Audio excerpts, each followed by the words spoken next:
Bonjour à tous. Alors dans cette petite vidéo, nous allons parler de la foi dans cette série d'enseignements sur les bases de la vie chrétienne.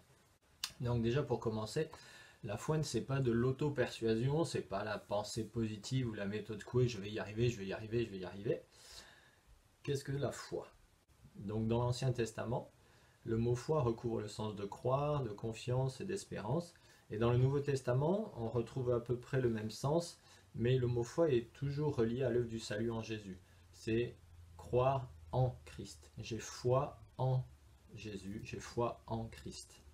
On peut lire un passage très connu qui est Romains 3, verset 22. Dieu déclare les hommes justes par leur foi en Jésus-Christ. Et cela s'applique à tous ceux qui croient, car il n'y a pas de différence entre les hommes. Tous sont péchés, en effet, et sont privés de la glorieuse présence de Dieu, et ils sont déclarés justes par sa grâce.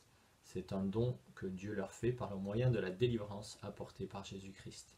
On est tous égaux devant Dieu, on est tous pécheurs. On est tous égaux devant l'œuvre du salut, nous n'avons aucun mérite. Et le salut en Jésus, il est reçu par la foi, c'est-à-dire je crois que l'œuvre de Jésus me sauve, que ce que Jésus a accompli à la croix, c'est pour mon salut, et j'abandonne toute confiance en mes propres efforts. Romains 4, verset 3, que dit l'Écriture? Abraham a eu confiance en Dieu, et Dieu, en portant sa foi à son crédit, l'a déclaré juste.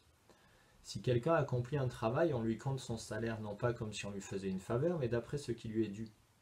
Et si quelqu'un n'accomplit pas d'œuvre, mais place sa confiance en Dieu qui déclare juste les pécheurs, Dieu le déclare juste en portant sa foi à son crédit. Si on réfléchit un peu à ce que l'apôtre Paul dit, il parle de salaire. Imaginez, vous recevez une fiche de paie pour un travail que vous avez effectué.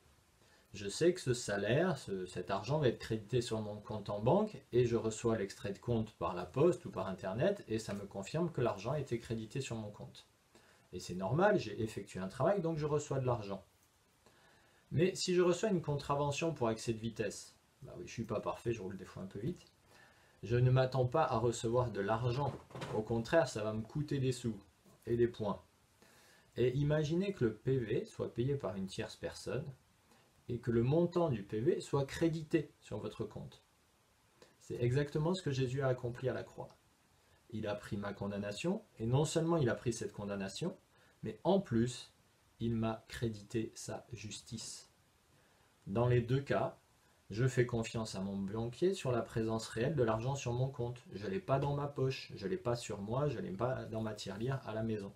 C'est crédité sur mon compte. Et ce n'est pas ma confiance qui fait que l'argent est là. L'argent est là. En revanche, je fais confiance au banquier pour conserver l'argent et établir un extrait de compte correct. Donc dans cette illustration, on voit un petit peu ce que signifie la foi. C'est-à-dire, il y a l'œuvre de Jésus, et là, je n'y peux rien, c'est Jésus qui l'a accompli. Elle ne dépend pas de mes mérites, elle ne dépend pas de ce que je crois ou de ce que je ne crois pas, de la confiance que j'y accorde ou pas. L'œuvre de Jésus, elle est là, elle est présente. En revanche, moi je dois faire ma part de croire, de faire confiance à ce que Dieu dit, d'accepter que cela est vrai, même si je ne le vois pas. Donc de la même manière, ma foi ne peut exister que face à une réalité. Et la vérité de Dieu forme la foi, c'est pas l'inverse. Ma foi ne crée pas la vérité.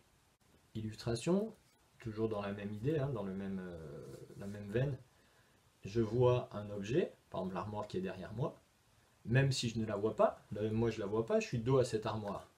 Mais pourtant elle existe. C'est pas le fait que je vois l'armoire qui crée l'objet. Ah, là, je la regarde, elle existe, je la regarde plus, elle n'existe plus. Non, elle est toujours là. Elle est toujours réelle, simplement je peux la voir ou ne pas la voir, mais elle est toujours là. C'est pas ma vue qui crée l'armoire. Dieu existe. C'est pas une conviction que moi je vais créer en moi-même. C'est le résultat de ce que Dieu a éclairé. C'est-à-dire si j'ai cru, ça vient du fait que son Esprit Saint m'a mis face à Christ par l'écriture, par le témoignage d'une personne, par une prédication. Et ma foi répond à Dieu. Le mot utilisé en grec pour foi implique l'action de donner sa confiance. Donc je suis impliqué Un peu comme quand on dit on fait confiance à quelqu'un.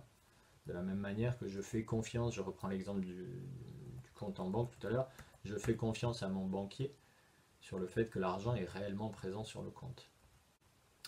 Il y a donc d'abord ce que Dieu montre, ce que Dieu dit dans sa parole et de ce qu'il me montre, puis il y a ma réponse.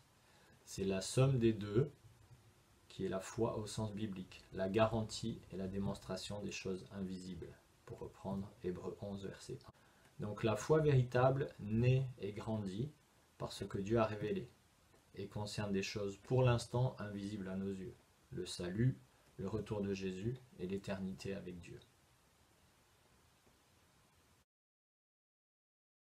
Dans Jacques 2, verset 17, on lit « Il en est ainsi de la foi, si elle reste seule sans se traduire en acte, elle est morte. » Alors est-ce qu'on est sauvé par la foi seule, ou par la foi les œuvres, ou par les œuvres? Est-ce que la foi implique obligatoirement le succès, les miracles? On voit dans l'Ancien Testament que Abraham a offert Isaac en sacrifice. Qu'est-ce que je fais quand Dieu me demande de faire quelque chose qui est impossible? Est-ce que parfois ma foi ne ressemble pas à de la superstition évangélique? J'ai eu un problème de voiture ce matin, c'est arrivé parce que je n'ai pas prié avant de partir au travail. On peut utiliser la Bible comme un horoscope pour savoir ce qui va se passer aujourd'hui.